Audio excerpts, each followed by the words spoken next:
میں نے اپنی کتاب مقامات میں بڑی تفصیل کے ساتھ یہ بتایا ہے کہ میرا تعلیمی پس منظر کیا ہے۔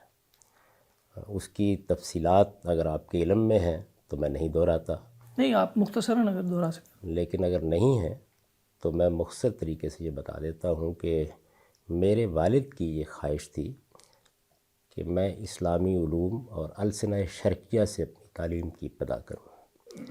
وہ ایک لحاظ سے مجھے مدرسے ہی میں بھیجنا چاہتے تھے، لیکن میری والدہ اس کے لیے راضی نہیں ہوئی، تو مجھے اسکول میں داخل کرا دیا گیا۔ اسکول کی تعلیم کے دوران میں بھی وہ یہ کوشش کرتے رہے کہ ایسا کوئی اہتمام ہو جائے۔ تو ہم لوگ اس زمانے میں پاک پتن سے چند کلومیٹر کے فاصلے پر ایک چھوٹے سے گاؤں میں مقیم تھے، نانگ پال کے نام سے۔ وہاں کی مسجد میں میرے والد نماز پڑھنے کے لیے جاتے تھے، مجھے بھی ساتھ لے جاتے تھے۔ مجھے اب یاد پڑتا ہے، اس لیے کہ اس وقت میں ان چیزوں سے واقف نہیں تھا، کہ غالباً کوئی دیوبندی عالم تھے، مولوی نور احمد صاحب، جو اس مسجد میں امام بھی تھے، جمعہ کا خطبہ بھی دیتے تھے۔ انہوں نے ان سے بات کی تو انہوں نے کہا کہ اس میں کیا تردد ہے، یہ اسکول کے بعد میرے پاس آ جایا کرے تو میں اس کو ان علوم کی تعلیم دے دوں گا۔ تو میری یہ خوش قسمتی تھی کہ میں ان سے دینی علوم بھی اسی طرح ساتھ ساتھ پڑھنے لگ گیا جس طرح سے میں اسکول میں باقاعدہ تعلیم پا رہا تھا۔ یہ سلسلہ کم و بیش 3-4 سال جاری رہا، اس کے بعد والد صاحب کو وہاں سے آنا پڑ گیا، لیکن میں اس میں فارسی کی ابتدائی کتابیں پڑھ چکا تھا، نحو کی ابتدائی کتابیں پڑھ چکا تھا، شرح جامی تک پہنچ گیا تھا، ادھر گلستان بوستان تک پہنچ گیا تھا۔ تو پھر ہم لوگ شہر میں آ گئے، اور شہر میں پھر میں اپنے شوق سے مختلف اہل علم سے وہ سب چیزیں پڑھتا رہا جو آپ درس نظامی میں پڑھتے ہیں، یہاں تک کہ دورہ حدیث کے قریب تک جو ساری چیزیں پڑھی جاتی ہیں ان کو میں پایہ تکمیل تک پہنچا چکا تھا جب میں نے 9ویں جماعت کا امتحان دیا ہے۔ پھر میں لاہور آ گیا 10ویں جماعت کا امتحان دینے کے بعد، اور یہاں آ کے پھر یہ تحصیل علم کا سلسلہ جاری رہا۔ ڈاکٹر صوفی ضیاء الحق صاحب کا میں نے ذکر بھی کیا ہے، وہ عربی زبان کے بڑے اساتذہ میں سے تھے۔ یہ وہی خانوادہ ہے جو آپ کے ہاں فیض الحسن سہارنپوری کا ایک ادبی خانوادہ سمجھا جاتا ہے۔ ان کے والد تھے جو ان کے براہ راست شاگرد تھے، پھر اسی خانوادے میں انہوں نے تعلیم پائی، تو ان سے میں نے ادب کی کچھ چیزیں پڑھی، خاص طور پر مقامات ہمدانی۔ مولانا عطاء اللہ حنیف صاحب نے عنایت فرمائی اور دارمی کا کچھ حصہ پڑھا دیا۔ تو اس طریقے سے مختلف اہل علم سے میں تعلیم پاتا رہا، یہاں تک کہ پھر مولانا سید ابواللہ صاحب مودودی کے پاس چلا گیا۔ بہت عرصہ میں نے کئی برس بالکل ان کے گھر کے ساتھ رہتا رہا ہوں، صبح و شام ان سے استفادہ کیا ہے، یہاں تک کہ 1973 میں پھر مولانا امین حسن اصلاحی سے میری ملاقات ہوئی، اور پھر 25 سال کم و بیش میں نے ان سے دین کے علوم کی تحصیل کی ہے۔ جن چیزوں کو وہ جانتے تھے، جن کو سمجھتے تھے، جن علوم سے وہ واقف تھے، نہ صرف یہ کہ انہوں نے بہت سی چیزیں خود پڑھائیں، بلکہ اپنی نگرانی میں یہ چاہا کہ ہم ان کی تحصیل کریں، اس کے بارے میں سوالات کیے، ان کے بارے میں پوچھا، ان کے بارے میں اگر کوئی غلطی تھی تو تنبیہ کی۔ ایک لمبا عرصہ میں نے ان کی صحبت میں گزارا ہے۔ اس طریقے سے تعلیم پانے کا جو نظام رہا ہے یہ اس سے پہلے بھی رہا ہے، یعنی یہ مدارس تو قریب کے دور کی ایجاد ہے۔ پہلے آپ اگر اپنی تاریخ میں پڑھیں تو لوگ اسی طریقے سے مختلف اہل علم سے علوم سیکھتے تھے۔ جدید تعلیم میری اس میں کوئی شک نہیں ہے کہ وہ فلسفے اور انگریزی ادب میں ہوئی ہے، اور میں نے مولانا امین حسن اصلاحی سے قرآن پڑھنے کے لیے، جیسے کہ وہ قرآن کو سمجھتے ہیں، یہ فیصلہ کیا تھا کہ میں اب آگے مزید تعلیم میں نہیں جاؤں گا۔ چنانچہ 5 سال تک گورنمنٹ کالج میں پڑھنے کے بعد پھر میں نے تعلیم کا سلسلہ منقطع کیا، اور انہی کے دروازے پر جا کر بیٹھ گیا، اور میں نے آپ سے عرض کیا کم و بیش 25 سال تک پھر میں نے دینی علوم ان سے سیکھے ہیں۔ وہ جس درجے کے عالم تھے آپ بھی جانتے ہیں، اور جو ان کا کام ہے اس سے بھی آپ واقف ہیں۔ بس یہ ایک طالب علمانہ جد و جہد ہے، میں نے اس سے آگے کبھی کوئی دعویٰ بھی نہیں کیا ہے۔ چونکہ دین جاننے کے لیے عربی لازمی ضرورت ہے، تو آپ نے عربی جاننے کے لیے عربی گرامر میں کیا کیا پڑھ رکھا ہے اور کس سے پڑھ رکھا ہے؟ دیکھیے، آپ یہ جانتے ہیں کہ عربی زبان کی نحو کی سب سے بڑی کتاب سیبویہی کتاب ہے۔ مبرد نے اس کے بارے میں ایک مرتبہ یہ کہا تھا کہ اگر کسی کو سمندر میں غوطے لگانے ہوں تو وہ اس کتاب میں سرگرداں ہو جائے۔ میں برسوں اس میں سرگرداں رہا۔ زمخشری کی مفصل میں نے کئی مرتبہ پڑھائی ہے، صرف پڑھی ہی نہیں ہے، کئی مرتبہ پڑھائی ہے۔ طالب علموں کو پڑھائی ہے، وہ لوگ ابھی موجود ہیں جن کو میں نے پڑھائی ہے۔ شرح ابن عقیل 2 مرتبہ طالب علموں کو پڑھائی ہے۔ اسی طریقے سے مغنی اللبیب میری پسندیدہ کتابوں میں سے رہی ہے، اور آپ جانتے ہیں کہ صاحب مغنی اللبیب کا کیا مقام ہے۔ ابن خلدون نے اپنے مقدمے میں ان کے اوپر کیا تبصرہ کیا ہے، اور کس طریقے سے ایک مجتہدانہ بصیرت ان کو اس زبان کے قواعد میں حاصل رہی ہے۔ کتاب کے دونوں حصوں پر میں نے برسوں کام کیا ہے۔ اب بھی میرے پاس جو اس کے نسخے ہیں، ان کے نوٹس اگر آپ دیکھیں تو آپ کو اندازہ ہو سکتا ہے کہ میں نے کس دقت نظر کے ساتھ اس کو پڑھا ہے۔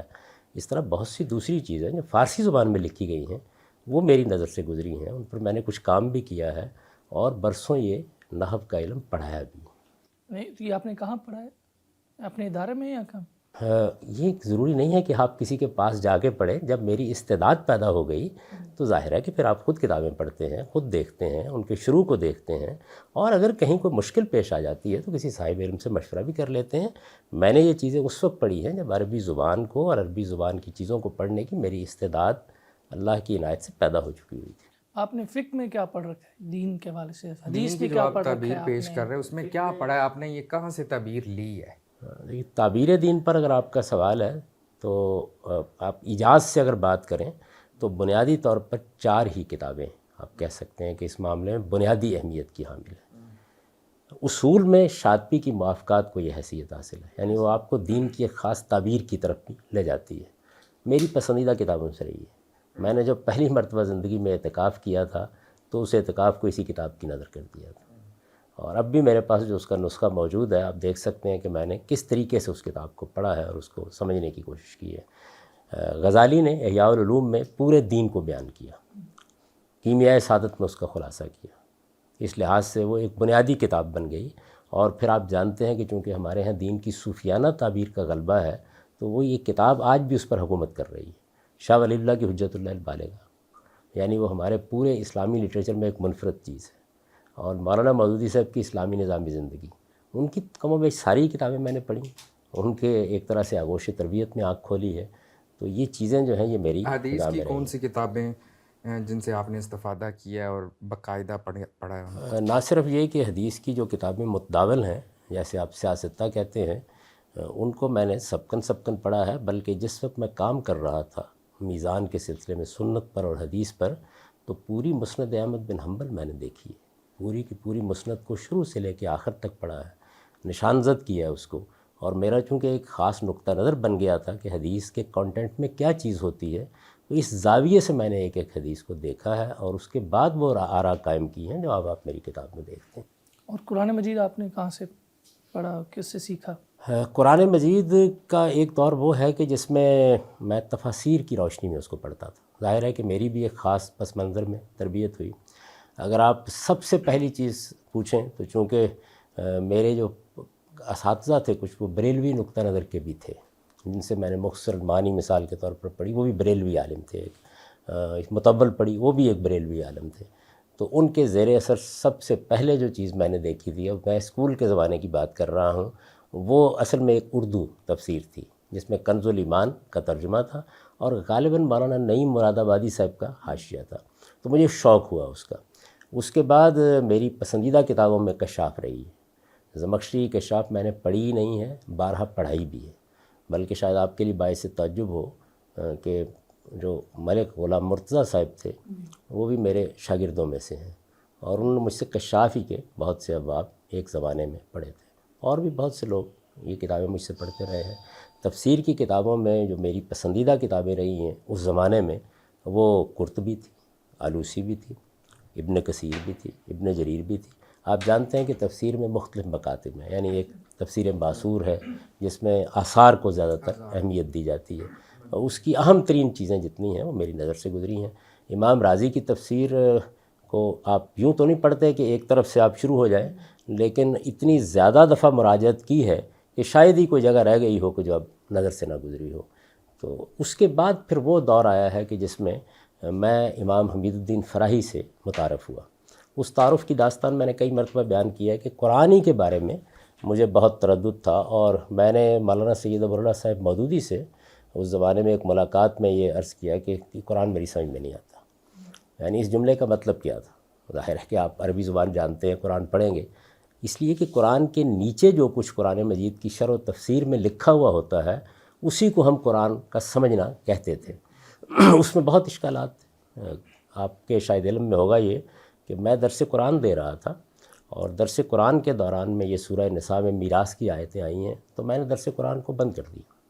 لوگ بیٹھے ہوئے تھے اور میں نے یہ کہا کہ یہ میرا خیال تھا کہ یہ تو بہت سادہ سی چیز ہے، لیکن میں نے جیسے ہی ان آیات کو پڑھا اور ترجمہ کرنے لگا ہوں تو یہ تو میری سمجھ میں بھی نہیں آئی، تو اس وجہ سے میں پہلے اس کو سمجھوں گا پھر آگے اس کا درس دوں گا۔ تو وہی زمانہ ہے کہ جس میں میری پھر استاذ امام امین حسن اصلاحی سے ملاقات ہوئی ہے۔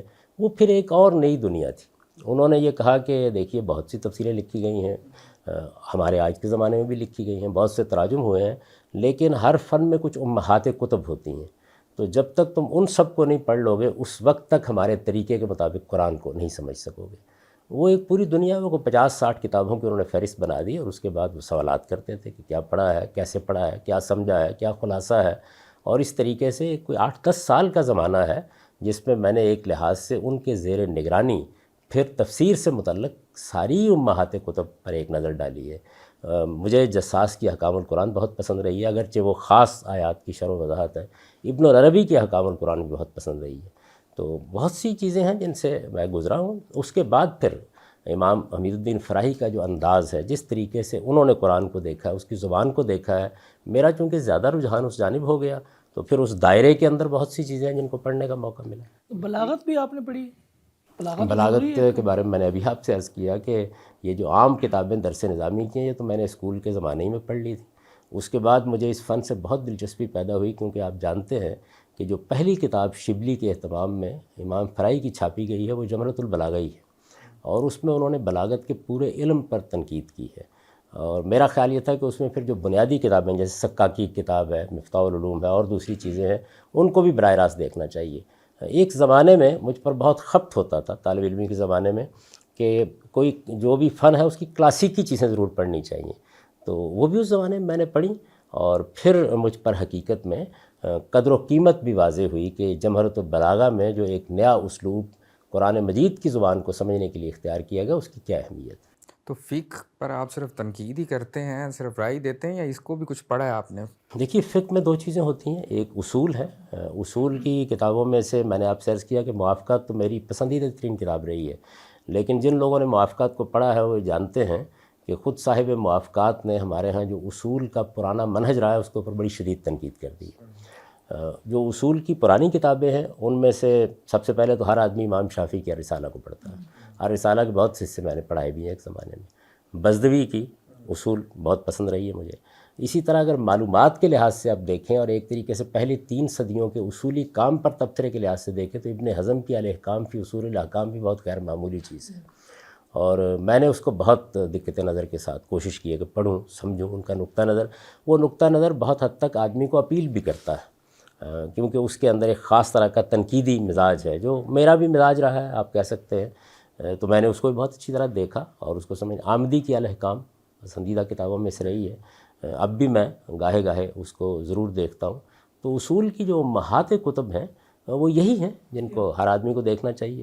فقہ کی کتابوں میں میرے خیال میں 2 کتابیں بڑی اہمیت کی حامل ہیں، یعنی عام حالات میں تو کوئی چیز دیکھنے کے لیے بدایت المجتہد بھی کفایت کر جاتی ہے، لیکن ہدایہ اور سرخسی کی مبسوط دونوں بہت غیر معمولی کتابیں ہیں۔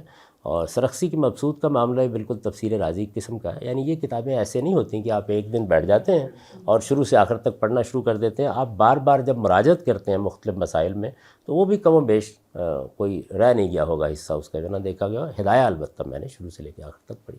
یہ تو یعنی دینی امور کے متعلق بات ہوگی، آپ نے فلسفہ بھی پڑھا ہے یا ویسٹرن تھاٹ کو آپ نے سمجھا، تو وہ کیا پورے دین کو آپ ریشنلائز کر رہے ہیں، عقلیات کا آپ کے اوپر بہت زیادہ غلبہ ہے، یہ کس طرح آپ پر یہ غلبہ ہوا ہے؟ یہ سوال مجھ سے اسلام آباد میں ایک صاحب نے کیا تو میں نے کہا کہ مجھ پر لعنت ہو اگر میں دین کو ریشنلائز کر رہا ہوں۔ میں تو دین کے اندر جو اس کی عقلیت موجود ہے اس کو نمایاں کر رہا ہوں، یعنی مجھے کیا حق ہے کہ میں اس کو ریشنلائز کروں؟ وہ علم و عقل کے اعلیٰ ترین معیار پر پورا اترتا ہے۔ میں اس کے استدلال کو، اس کی عقلیت کو جو خود اس کے اندر موجود ہے اس کو بیان کر رہا ہوں۔ دین میں یہ میرا منصب نہیں ہے کہ میں اپنی طرف سے کوئی چیز دین کے ذمے لگا دوں۔ دین میں تو دین ہی کو سمجھنا ہے۔